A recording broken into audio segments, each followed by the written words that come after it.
From the studios of Staten Island Community Television, you're watching In the Bleachers. Excuse me. The TV show for the world's most passionate sports fans. Sorry about that. Anyway, hello everyone. I'm Jaime Hixson, and joining me on the telephone line right now is... The hottest, baddest, sexiest man on cable access TV, yours truly, Hector Bosa. And let's not forget that I think today is John Condaluca's birthday. Oh, yeah, that's right. Happy birthday to Coach. Happy birthday to John and his show as well. I wanted to say that a lot of things happen in sport, and they died in sports. Yeah, it was probably the busiest weekend that we've had so far. Because I didn't know Stephen Curry got 5 fouls. He almost fouled out of a game. Let me ask you something. What was the last superstar that fouled out of a game? You're going to have to repeat that again because you're coming out like really low. I said, what was the last superstar that fouled out of a game? The last what? Hold on a second. I said, what was the last superstar that fouled out of a game? The last superstar that fouled out of a game.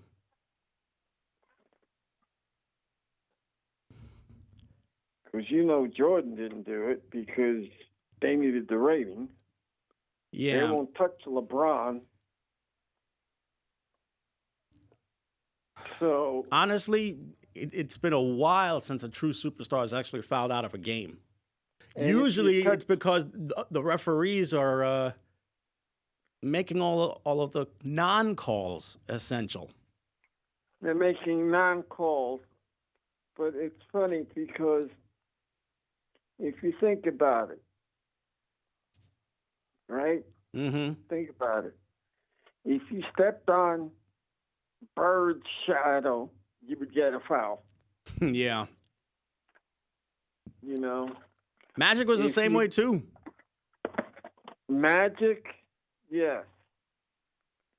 So I don't know that Stephen Curry almost fell out because he's a superstar, or the fact that they don't want him to win. I think it's the fact that it has to do with him being a superstar. I mean, Stephen Curry is a superstar, right? Yeah, he's been that way since the very beginning. Okay. Then what's going on that they're calling fouls? That he almost fouled out of a game. Oh, and that would have been good if he would have actually fouled out of a game. Mm-hmm. Because, like I said, not too many superstars have fouled out of games. Mm-hmm. So, although I do remember Magic Johnson fouling out of one playoff game against Phoenix over 30 years ago. Oh, wow. Mm-hmm. That's a miracle. Yet the Lakers still won the game. Yeah. But if they foul out, they'll foul like 2 minutes while they're winning or something of that nature. So, it's just ridiculous. I wish they would call the game a game, but because they need the ratings and they don't want the superstars to foul out because they need them, it's ridiculous. But the implosion of the New Jersey Nets. You mean the Brooklyn Nets? The Brooklyn Nets. It was a good article that the owner is losing money, even though he's paying for top contracts. Yep. What do you think of that? Well, to be quite honest with you, this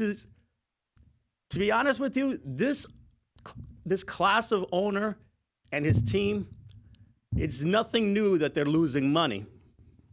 I think this is being magnified a little bit more because it's the Brooklyn Nets. Well, look who they have on the team. KD, Kyrie Irving, of course. And just to give you an idea, even as great as these two players are, they are still in desperate need of help. They already They got Ben Simmons on the bench too, and Ben Simmons he didn't on the play bench. the game at all. Now he's got all summer to try and recover from his personal issues. Now, let me ask you this: do you think that the Nets will make a blockbuster trade by trying to trade him? By trying to trade Simmons, you mean? Yep. Tell you what, if they're going to go that way, I would think that maybe either Simmons or one of their other prized players, someone like a Nicholas Claxton or maybe somebody like Cam Thomas maybe, would have to be traded away in exchange for another big man. The Nets need big people like there's no tomorrow. Because they were saying Rudy Gobert. And you know what? I think that the guy that Gobert has been feuding with, everybody says there's no problem, but let me tell you, those two guys, Rudy Gobert and Donovan Mitchell, have engaged in a very personal feud, which has probably lasted the last 2 or 3 years or so. And I can tell you one thing. Mm-hmm.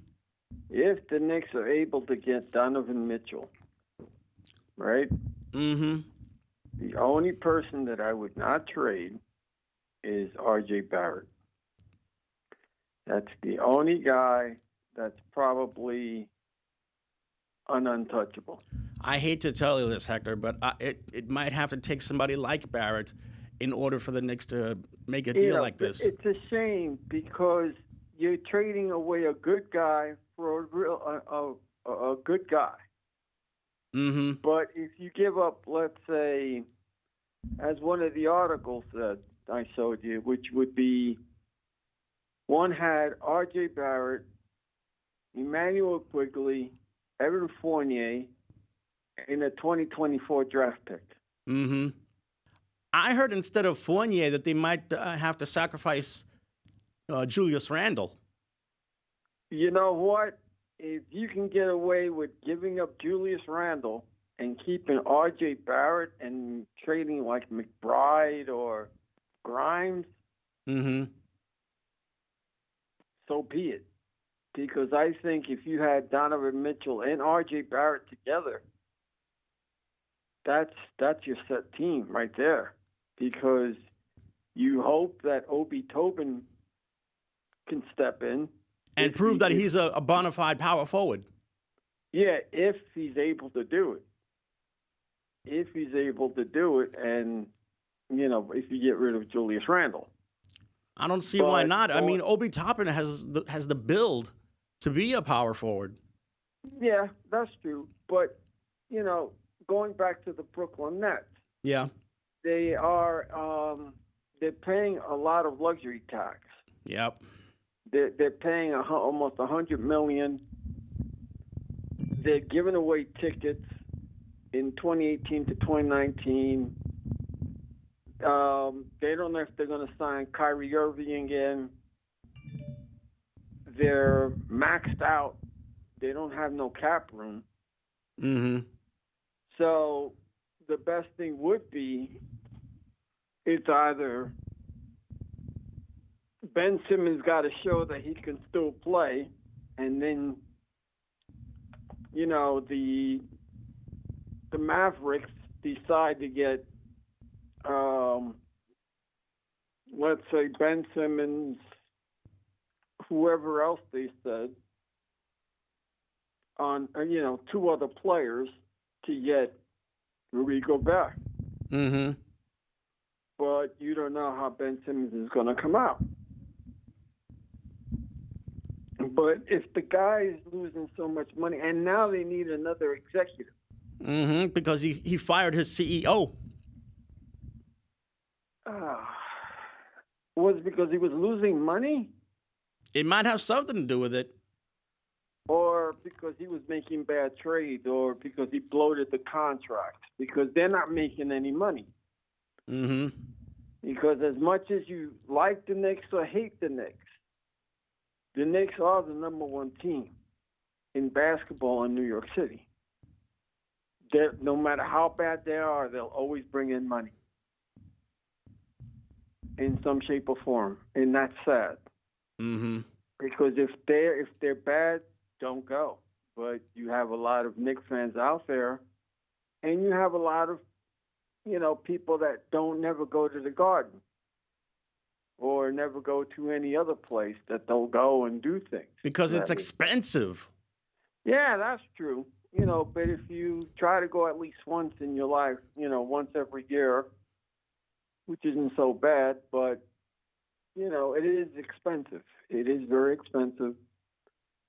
And I don't know. What do you do with that team? What I do You're the owner of the Brooklyn Nets. Mm-hmm. You're losing money. Mm-hmm. And I don't know if the Barclays Center is the right place for them, because you would figure with KD and Kyrie there, and you would figure that in both situations, right, they should have, even with James Harden there, they should have made the playoffs, even with the team that they had, because they did have the people and so forth. They did have all-star players on that team besides those three players. Well, Blake Griffin. Don't forget Blake Griffin. Blake Griffin basically was benched for the last month, including playoffs. Exactly. I don't know what's going on, but that's a man that's an all-star. You got and Aldridge, all them other people that were there. And then the trade for Ben Simmons, they didn't step up. And now they were talking about getting rid of Steve Nash. That's not going to solve the problem. Firing the coach is not going to solve the problem. Besides, he's done everything that he could to make this team a contender. And I just got an alert. What's the alert? The hockey playoffs are starting as of right now. And what's going on with the hockey? Well, the Rangers are going to start their series against Pittsburgh tomorrow. That's one thing. Tonight, it's Bruins against the Canes and the Lightning against the Leafs. Both in the Eastern Conference. Okay, who advances? I still like the Canes, and I also like the Tampa Bay Lightning, who've won the last... Rangers?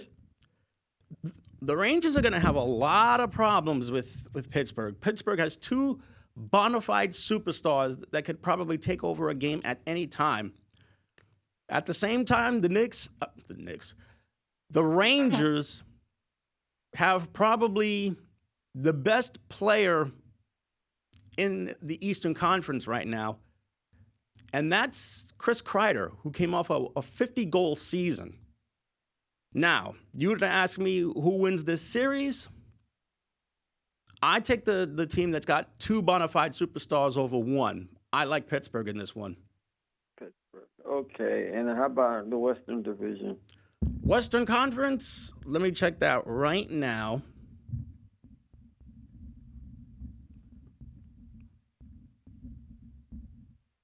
Here we are.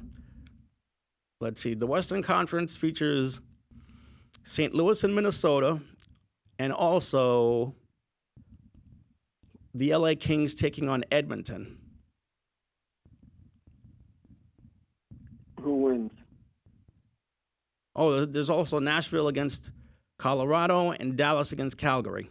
As far as who wins, advances? I like St. Louis to advance to the second round. I also like the Kings to advance to the second round. Also, I really like Colorado. And for that final series out west, I like Dallas in this one. Very good. Mm-hmm. That should be it. That should be a good game. Yep. Those should be a good game, good series. I hope there's no fighting. And I prefer Olympic hockey more than I do American. Yeah. The international game, there's very, very little fighting going on. You get thrown out right away, and you can't play anymore. Yeah.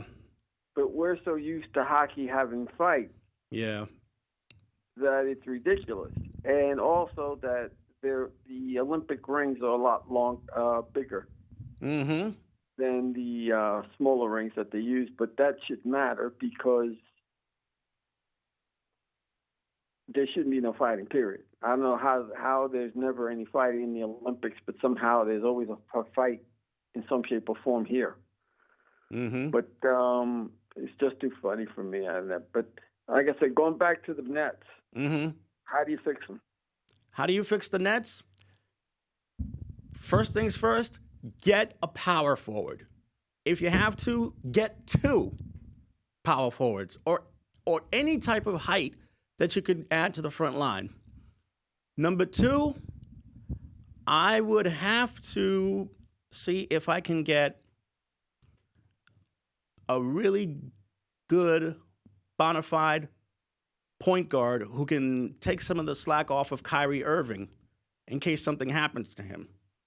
And I would even say you try to get a center to try and add on to that front line. Now, where do they go for this? They could go for the draft, but then again, this team is built to supposedly win now. But let me tell you, the last 3 years or so, the Nets have advanced no further than the second round of the playoffs. And for them to have been swept the way they were, to be quite honest with you, they should be embarrassed and humiliated that they got themselves swept by the Celtics in their own home court. Why did the Nets lose? Because for one, Kevin Durant disappeared at the worst possible time.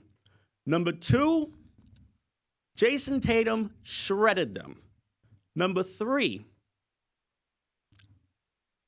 I didn't see any of the Nets try and get to some of those 50-50 plays that are just crucial for a game. That's my take on it. Yeah, and my take is that if the team, first of all, do you sign Kyrie Irving? Where else are they going to get a point guard at? Yeah, but think about it. Considering the amount of games that KD and Kyrie have played, that's one of the problems that you had, which was trying to get both of them, or even 3 of them, even when they had James Harden at the same time. If Right. you notice, the majority of the times, they hardly ever played with each other. Mm-hmm. So that was one of the problems that they had. The second problem that you have is, like you said, they have to make some type of trade or get a good draft pick or so forth, and so that they immediately get in there. Mm-hmm. The problem that you have is that they have a salary cap. They have a hard luxury tax. I think it's luxury. Yeah, it's luxury tax. And you're paying a lot of money for these people. Yeah. And you have no cap room. You have no cap room to get anyone. And, you know, in the newspapers and in all them other social media sports centers, I just told you, you know, what was it? Ben Simmons, 2 other people to get Rudy Gobert. Rudy Gobert would be a really good find for them. If they could try and make a deal Not only is Rudy Gobert a two-time Defensive Player of the Year, he actually has some offensive skill to it. So Rudy Gobert would be a great idea. The question is, how do you acquire him? Well, that's one of the trades that they were talking about. Mm-hmm. The blockbuster trade. That was a blockbuster trade because you would give up Ben Simmons to get Rudy Gobert. Mm-hmm. Okay, fine. Then, in the matter of the mighty Knicks, they're not mighty. They're talking about them, and you've seen the articles talking about they want to get the two guys from the Mavericks as well. Are you talking about Luka Doncic? The Utah Jazz, excuse me, which is Donovan Mitchell, and also the other guy. I forgot his name. He's playing out of his mind right now, and they're looking after him as well. He's another guard, plays for the same damn team, I think. And it's incredible because in order for you to get Donovan Mitchell, they, like I said before, their trade is R.J. Barrett, Emmanuel Quigley, Evan Fournier, and a 2024 draft pick. Now, me, if I can convince them, and that's Danny Ainge. This is Danny Ainge. You have to deal with Danny Ainge. Yeah. Okay. And if you can try to survive somehow trying to keep R.J. Barrett and try to get rid of whomever else is on the team, you're golden. Because the other guy that's out there that hasn't played very much, that could probably step in when healthy, if he decides to leave his team, which is Zion Williamson. Zion Williamson, you mean? Yep, Zion Williamson. He's got an option. No, he's got an option year of his contract where they have to match him. The team has to match him. Didn't he tell reporters that he wanted an extension with the Pelicans? Unless I see it, I believe it. Because right now it could be power plays. And also the other thing is, which is something that I read, which is something of a nature which I couldn't believe, which is that, you know how for next year you're trying to sell tickets and you name all the people and all the guys on the team? They left him out. They actually left him out. And I'm going, is this true? And I read the article again, a reputable person.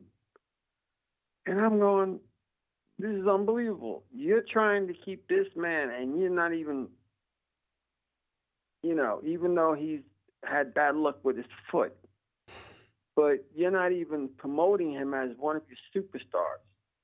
And you got someone else to try to talk to him to convince him to stay. And I forgot the trade that they made to get that other superstar to compliment him. And there was a squabble there that he didn't reach out to them, that Zion Williamson didn't want to bother with them. He wants to play in a big market.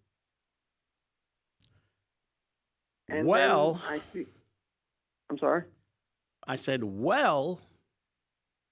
Then there was a picture, believe it or not, that some fan made up, which is they had Zion Williamson, Donovan Mitchell, and R.J. Barrett. In the same uniform? Yep, same Knicks uniform. They're with the Knicks.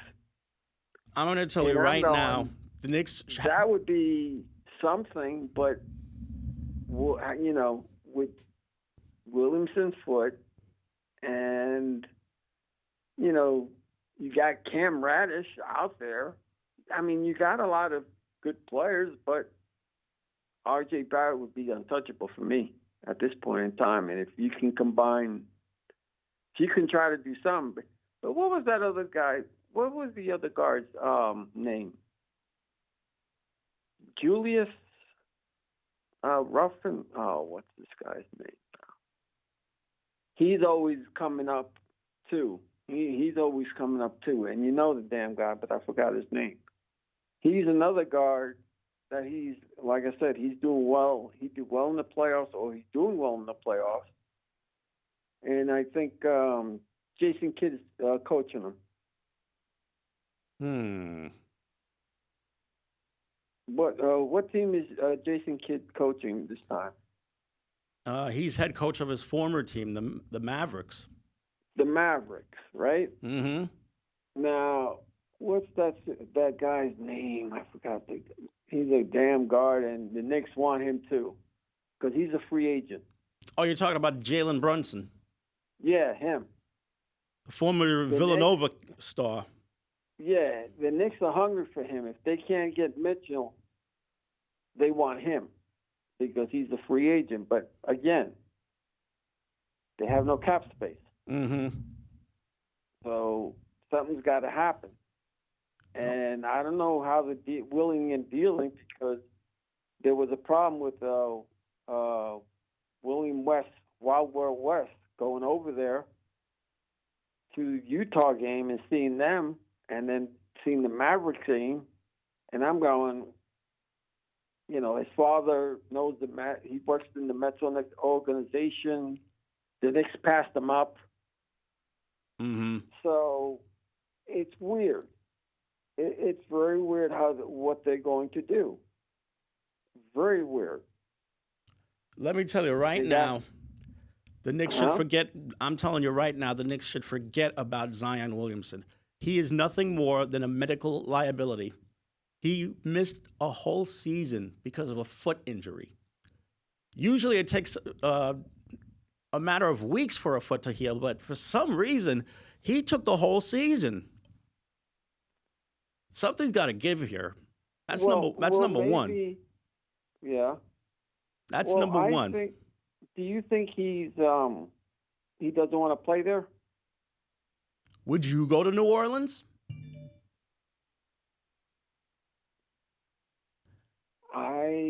If I want to play in a big market, no. See, there you go. If I want to play in a small market team, yeah. If I want to play big market, no. I would play either Brooklyn, New York, L.A., Atlanta. Chicago, too. Chicago. Those are big market. Boston. Mm-hmm. Dallas also. Team. Huh? Dallas also. Yeah, exactly. So those are big market teams, and, I look at it, if he played, again, let's assume by some coincidence that their Knicks are able to get him. He's playing with Cam Radish and R.J. Barrett. The band's back together again. Zion Williamson is happy. He plays better. I mean, when in the workplace, when you're happy, you work better. Mm-hmm. Supposedly. So think about that. But will it happen? I don't know. I really don't know. Talking about drafts and so on, I don't know who they're going to pick. I know the Knicks have a lot of draft picks, a couple of draft picks this year. Mm-hmm. And I know the Nets probably have one or two, I think, this year. I'm not sure about that either. But speaking of draft picks, who made out better, the Jets or the Giants? Well, if you look at each side, you would probably think that the Jets actually did well. According to the article that I read, the Giants had 11 draft picks. And they used those draft picks very well. Now, did they fill up all the holes? No. But they tried to get as many picks as they could. Mm-hmm. What did you think of it? Well, first off, I like the Jets getting Sauce Gardner. He's a cornerback that's going to give the Jets a lot of help. And I especially like them getting Garrett Wilson from Ohio State because they need a number one receiver. I've also been hearing rumors that the Jets might be interested in the 49ers receiver, Deebo Samuel. But right now, he's not going anywhere. As far as back to this draft, I think the Jets filled some very important needs in this first round. Were they able to do it? Because according to, again, social media sports, Mm-hmm. the Knicks had a great day. You mean the Jets had a great day? From the top 10 picks that they had all the way to the last pick. Well, getting Kayvon Thibodeau was a brilliant idea because they needed an edge rusher that's going to make an impact for them. Do you have the list of all the Jets picks of this year and Giants, out of curiosity? I might. Let me check this out for a bit. Because I know that at number 43, they picked this guy that they really wanted as well. And I'm going, even the owner congratulated him, and I'm going, wow. And some of these guys, like I said, in social media, they were going hip, hip, hooray and all that other stuff. Mm-hmm. They were complimenting them. And not only that, they were really complimenting the Giants as if this has to be the year where they have to, these guys that they picked, they have to do something this year. It's either make the playoffs or bust.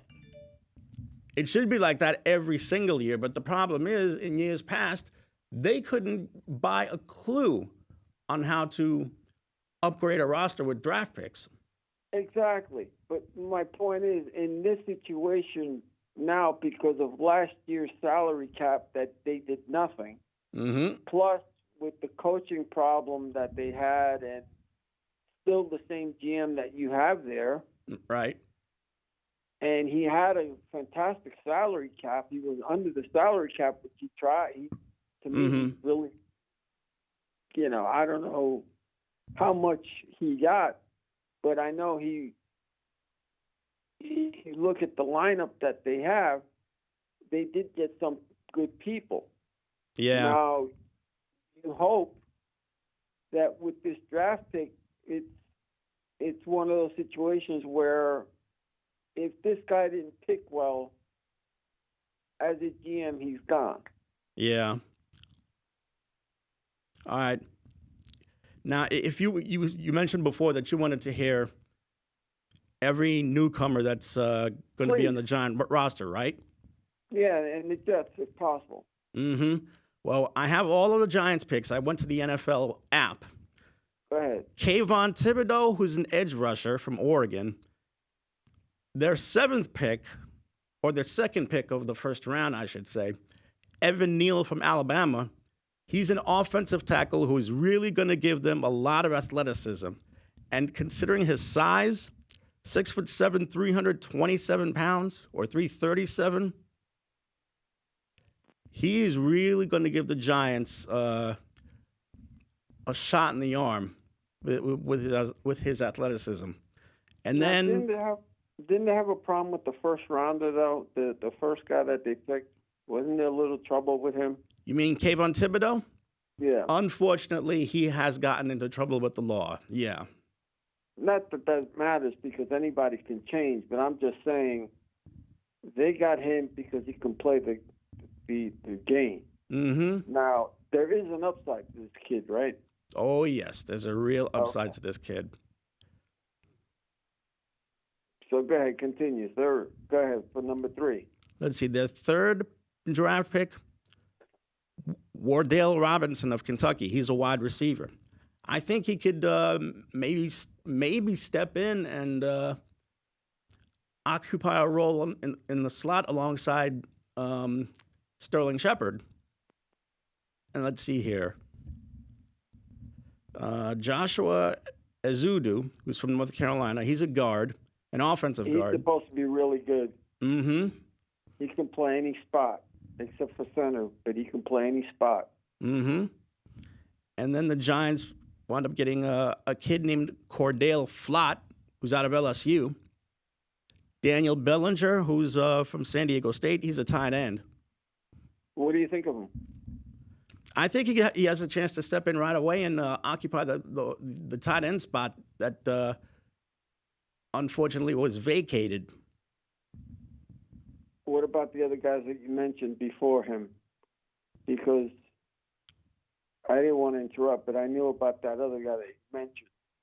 And he's how big is he? Because he's supposed to be tall, wide, and long arms. Who are you talking about? Zulu guy. Joshua Ezeudu? Yes, Joshua Ezeudu. Yeah, him. Pretty decent prospect.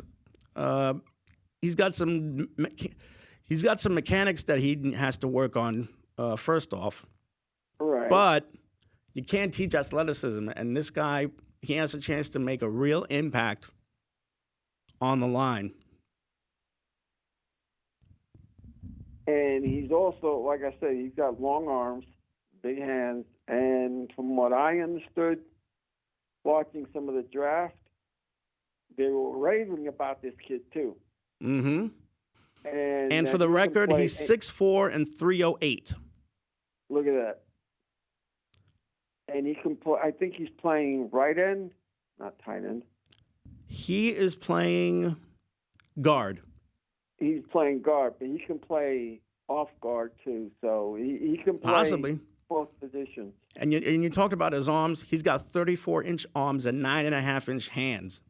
Yeah, and you can't teach that. You definitely cannot teach wingspans like those. So he's a good pick. So, and you mentioned someone else? Yeah, Wardale Flott, who's from LSU. He's a cornerback. This was the draft in which the Giants decided to go for not just the best player available, but to draft out of necessity. And trust me when I say Wardale Flott has a strong possibility to help out in the secondary. And then there was Daniel Bellinger, who's from San Diego State. He could probably step in and play tight end right away. Especially now that Evan Ingram, it looks like he's not going to be around much longer. He may be exploring other places to go. Let's see. Micah McFadden, who's from Indiana. He's a linebacker. There's a defensive tackle named DJ Davidson who attended Arizona State. He wound up playing for the former Jets coach, Herm Edwards. There's also Marcus McKethan, who's from North Carolina. He's a guard. And then there's the last pick that the Giants made, Darian Beavers from Cincinnati. He's a linebacker. So when you think about it, the Giants mix things up a little bit. They wound up getting an edge guy, a guard, a cornerback, I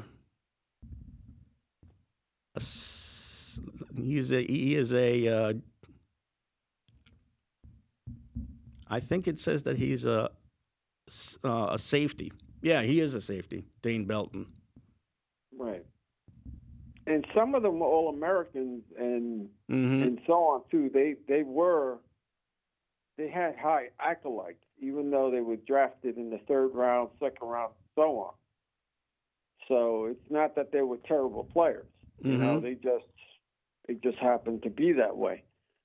But how do you see the front line, and how do you see Daniel Jones and all that with the team now?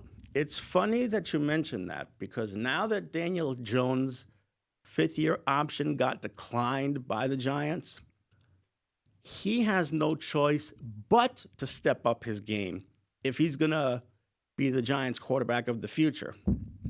That's number one. Number two, I think all of these draft picks have a very strong chance of making the roster. When you think about it, not only do the Giants want to go a little further this season than just having 3 or 4 wins under their belt, they're building for the future. They want to have a real championship contender on their roster.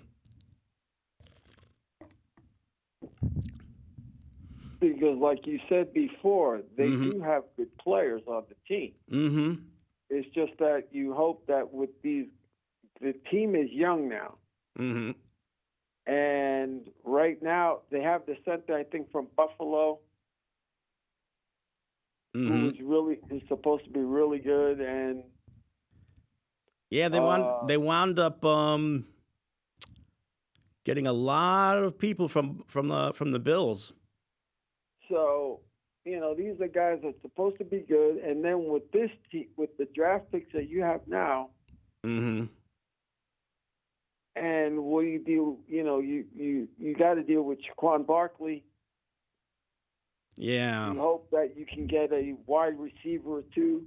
Another wide receiver. Yeah. And it's make or break for Daniel Jones and Shaquan Barkley because you don't know if you're going to sign him or not. Yeah.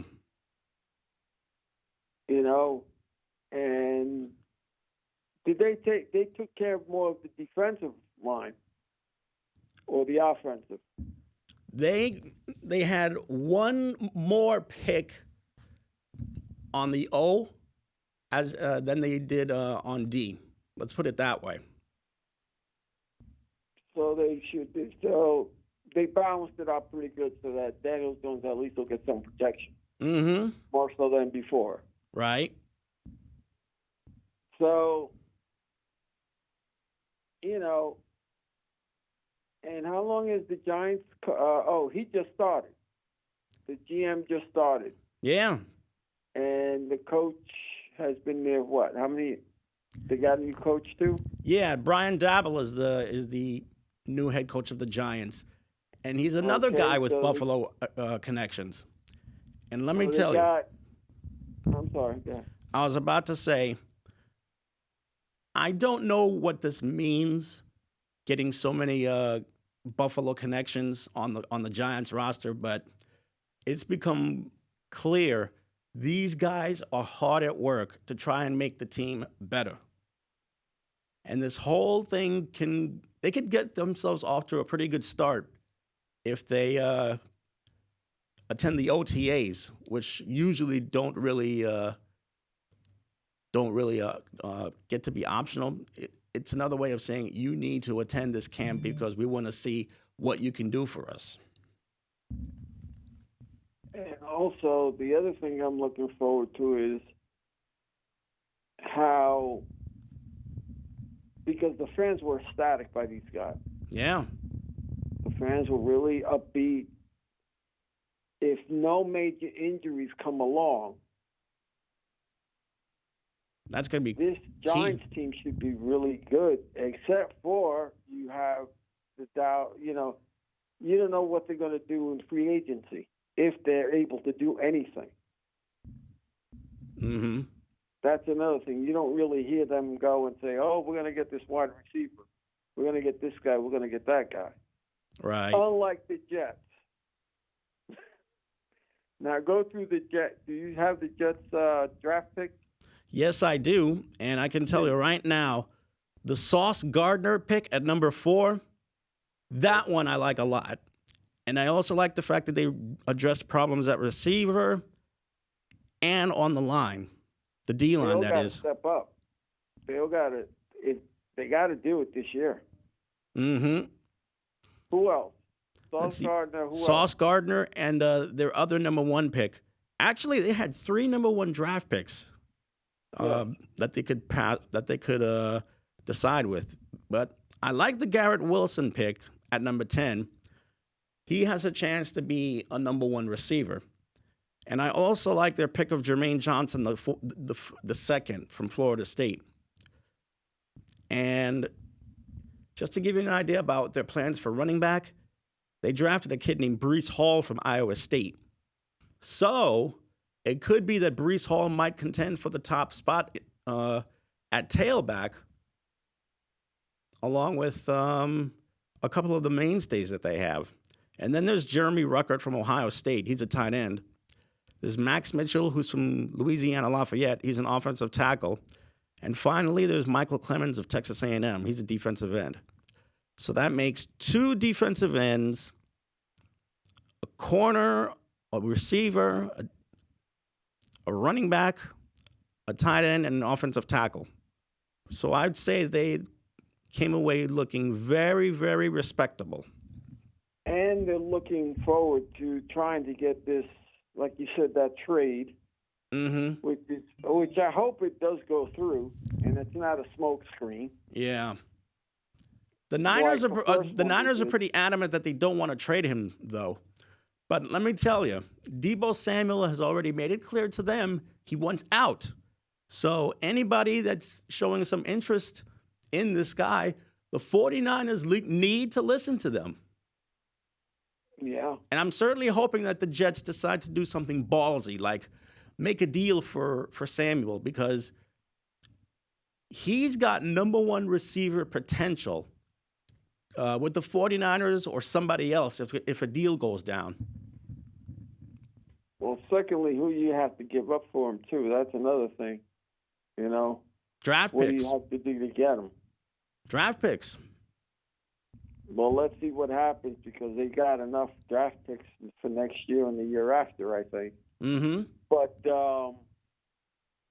let's hope that, again, this is if this GM could pull this thing off, he probably has one, they won't fire him. It all depends how the draft picks do this year, especially the 2 number 1s or the 3 number 1s that they picked. Mm-hmm. If they're not starting and they're not doing anything, and they become a bust, I think that GM is gone next year. Because you can't keep him. He's been there for 4 years, and you still, you do have some good draft picks. Mm-hmm. But I mean, you hold on to the draft picks, and he has all these draft picks. But if you're picking crap, they got to step up. And normally, when you get a number 1, number 2, number 4, any of the top 10, they're supposed to be ready to go. Yeah. Sometimes they're not. It takes them about 2 years to actually get the engine started. Sometimes. Mm-hmm. But Philly pulled off a good trade there. You mean the Eagles? Yes. They got a number 1 receiver. I forgot what team. They got a number 1 receiver in a trade, mm-hmm. and this guy's an up-and-coming star. Let's see what the Eagles did. They had, let's see. In a trade. It was a trade that they did. Did it involve any draft picks or simply players? I don't know if it was draft picks. All I know is that they got from some other team their number one receiver, who's a young guy, who's an up and coming, and this guy's supposed to be really good. And I'm going, how the heck did they pull this off? People, like I said, social media was going wild for this trade too. Especially this particular Eagle fan, he was going, this guy's great.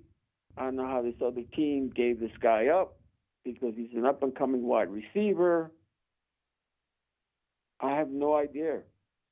I even forgot the guy's name, but he's supposed to be really good.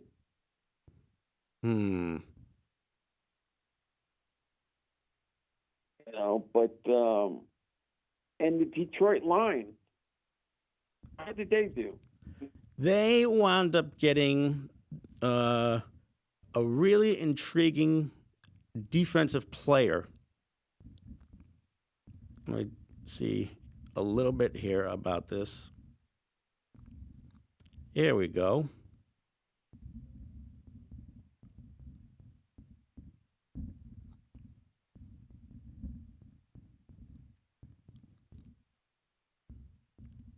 You'll have to excuse me, man. I'm still trying to find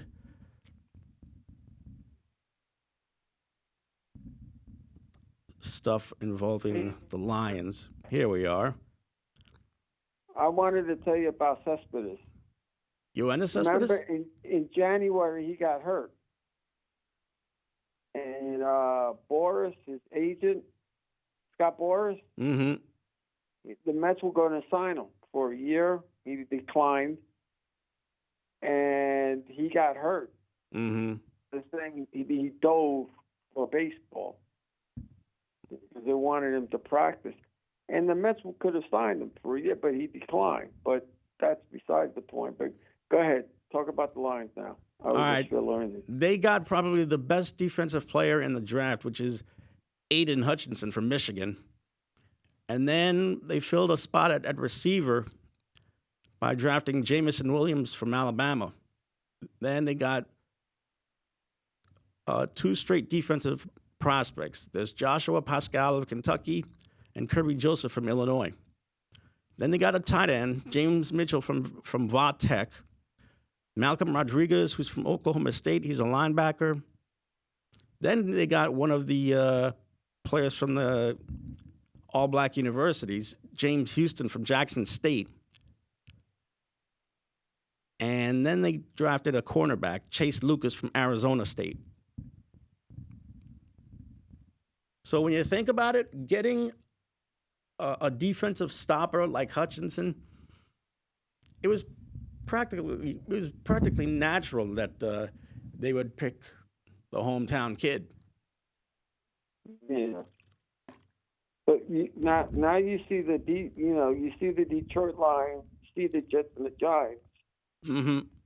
And they still say that the Jets and the Giants made out better than all the teams together so far. Do you really think that they actually did? Do you think that they pulled it off this year? Who, the Lions? No, the Jets and the Giants. You think that there's promise there that? Oh, there's definitely some promise. There's definitely some promise, especially on the Jets.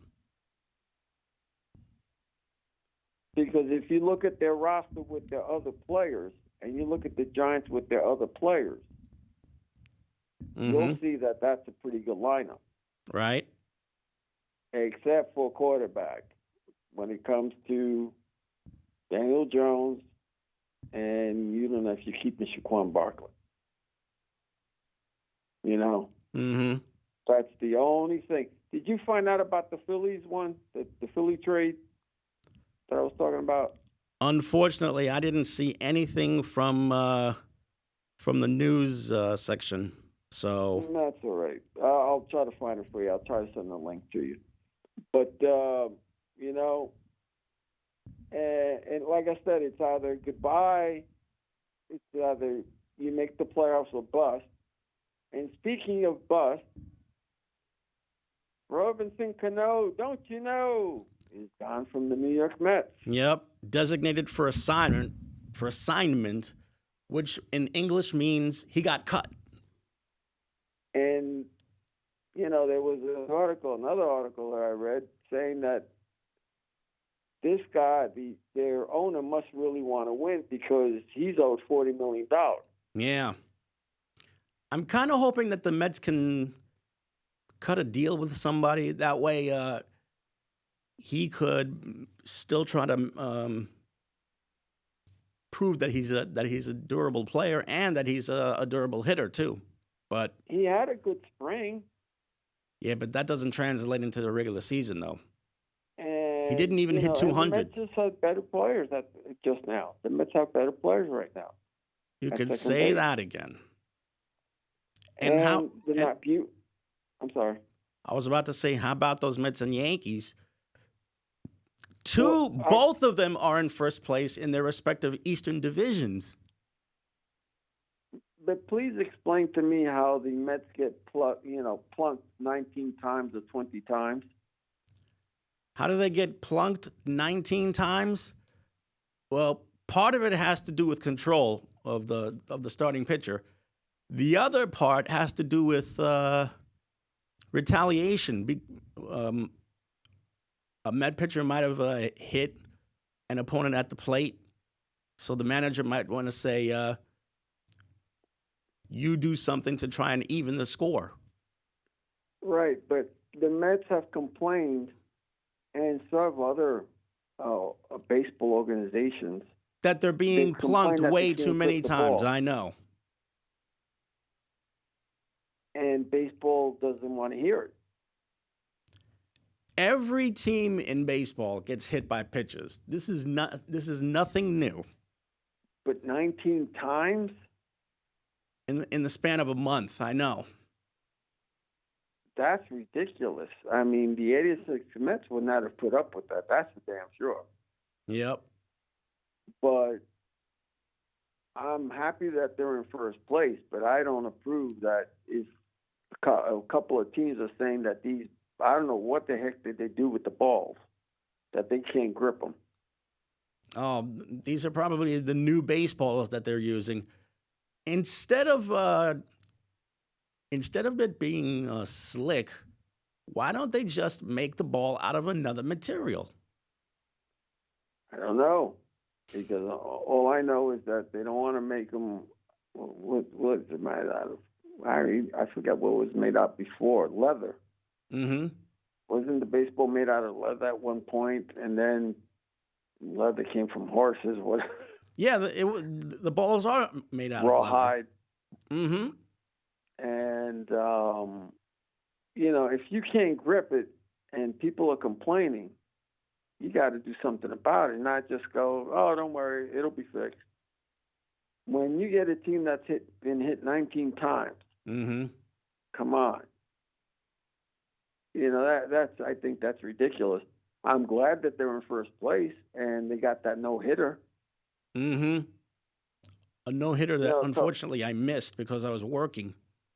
But tell the people about the no-hitter because I sent you a link because they used 5 pitches mm-hmm.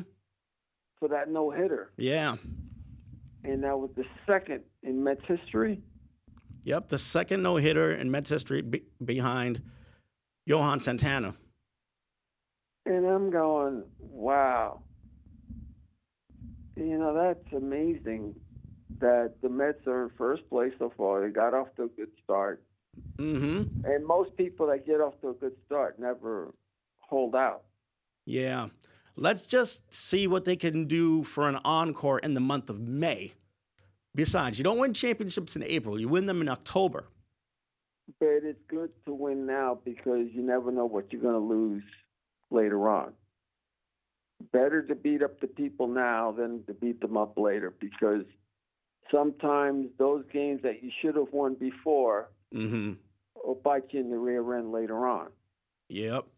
Well, speaking of the Mets and the Yankees too, though. The Yankees too have a 7-game winning streak. Mm-hmm. Just came off a sweep of Kansas City. Now they're in Toronto. And as far as what's going on with them, we're gonna. Here we are. Scoreless after 3 between the Yankees and Blue Jays. The Mets lead 1-0 over the Braves in the 3rd inning. And Stanton has had John Carlos Stanton is doing. He's hitting the ball. Yeah, and more importantly, he's getting some time in the outfield. So, cause and effect, maybe. Yeah, maybe that's what he needs because there are, like I said, there are some players that need to be in the game so that they can play better. Mm-hmm. Unfortunately, we could talk about this for another hour or two, but we have to say goodbye now. So let's say thanks to Kenny Graham on the other side of the glass. The Graham man. Yep. And thanks to you guys for watching at home. So for everyone here, I'm Jamie. I'm Hector. We'll see you next week. Good night, everyone.